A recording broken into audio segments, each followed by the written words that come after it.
बक्सर की छोटी बड़ी तमाम खबरों के साथ आप देख रहे हैं CNB न्यूज। पंच प्राण के तहत बच्चों के माध्यम से बेहतर समाज का करना है विकास। प्रदीप कुमार कुशवाहा एहरौली में 3 दिवसीय आचार्य सम्मेलन शुरू।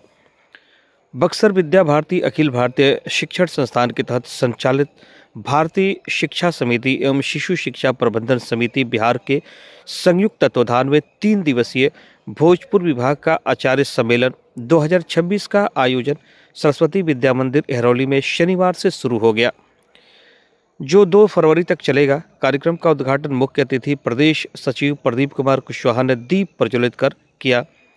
अध्यक्षता समाज सेवी सतीश चंद्र त्रिपाठी ने, वहीं आभार ज्ञापन विद्यालय के सचिव डॉक्टर हनुमान प्रसाद अग्रवाल ने की। वहीं संचालन बांका के विभाग निरीक्षक ब्रह्मदेव प्रसाद ने की। अतिथियों का स्वागत व परिचय उप प्रधानाचार्य मनोरंजन कुमार ने की। इस दौरान अतिथियों को अंग वस्त्र देकर सम्मानित किया गया। सम्मेलन का प्रस्तावना विभाग प्रमुख लाल बाबू प्रसाद यादव ने रखा। मुख्य अतिथि ने कहा कि भारतीय ज्ञान परंपरा के अनुसार शिक्षण का कार्य करना है। पंच प्राण के बच्चों के माध्यम से बेहतर समाज का विकास कराना है। उन्होंने आदर्श आचार्य संकल्प के बारे में विस्तार से चर्चा की। आदर्श शिक्षण पद्धति के माध्यम से बच्चों को नवीन विषयों को सिखाना है। सम्मेलन में भोजपुर एवं बक्सर जिले में चलने वाले विभिन्न सरस्वती शिशु मंदिरों एवं विद्या मंदिरों के लगभग 300 से अधिक आचार्य व दीदी भी भाग ले रहे हैं। उन्होंने बताया कि सम्मेलन में विगत सत्र के कार्यक्रमों की समीक्षा एवं आगामी सत्र के कार्यक्रमों को लेकर चिंतन मंथन करना है। इस दौरान बालक विकास, आचार्य विकास, विद्यालय विकास एवं अभिभावक विकास की चर्चा होगी। मौके पर भोला केसरी, उमाशंकर पोद्दार, सतीश कुमार सिंह, धरणीकांत पांडे, परमेश्वर कुमार, गंगा चौधरी, संजीव कुमार, शैलेंद्र सिंह, प्रमोद कुमार, मनोज पांडे, शैलेंद्र कुमार, विकास दुबे, नरेंद्र कुमार, अजीत दुबे, सुरेखा देवी समेत अन्य लोग मौजूद रहे। सिटी न्यूज बक्सर से गुड्डू आजाद की एक रिपोर्ट बक्सर से।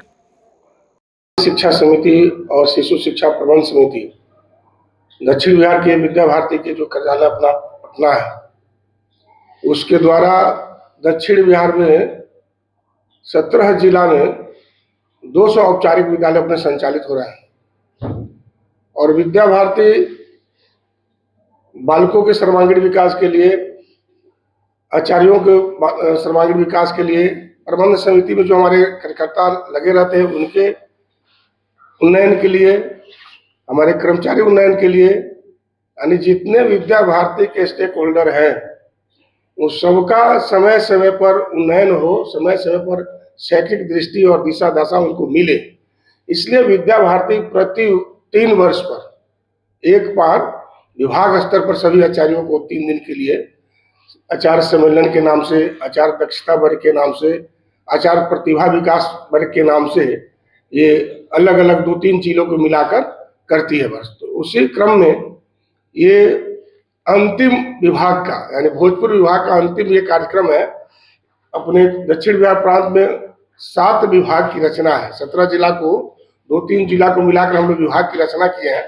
7 जिला की रचना ये अंतिम है। 7वां विभाग का ये अंतिम कार्यक्रम आज से प्रारंभ होने वाला है, उद्घाटन अब होगा। और आचार्यों को एक शैक्षिक दृष्टि देना होता है। इसमें शैक्षिक उन्नयन का कैसे हो, आचार्य का संगठनात्मक विकास कैसे हो। अभी राष्ट्रीय शिक्षा नीति आई है। राष्ट्रीय शिक्षा नीति को ध्यान में रखकर और ये महत्वपूर्ण ये सम्मेलन हो गया है। ये उसको कक्षा में पंचपदी और राष्ट्रीय शिक्षा नीति दोनों को मिलाकर कैसे लेसन प्लानिंग करेंगे, ये इस वर्ग में हम लोग बताने वाले हैं। आज एक आदर्श आचार्य हम लोग शिक्षक को बोलते हैं, एक आदर्श आचार्य के अंदर क्या क्या गुण होने चाहिए उस पर भी इस वर्ग में हम लोग चर्चा करने वाले हैं। भारतीय ज्ञान परंपरा पर भी चर्चा होने वाली है, यानी भारत की शिक्षा भारतीयता पर आधारित हो, भारत के संस्कृति संस्कार, यहाँ के माटी पानी पर आधारित हो, यहाँ के जीवन आदर्श पर आधारित हो। इसकी चर्चा हम लोग 3 दिनों तक इसे वर्ग में करेंगे। संगठन की दृष्टि से भी हम सब जानते हैं कि संघ के प्रेरणा से हम कानूनी शिक्षा क्षेत्र में विद्या भारती करती है। शिक्षा के माध्यम से भैया बहनों के अंदर शिक्षा तो देते ही हैं, लेकिन उसके साथ उनको संस्कार भी देते हैं। सेवाभावी बनाने का भी उनको संस्कार देते हैं, उत्साहित करते हैं।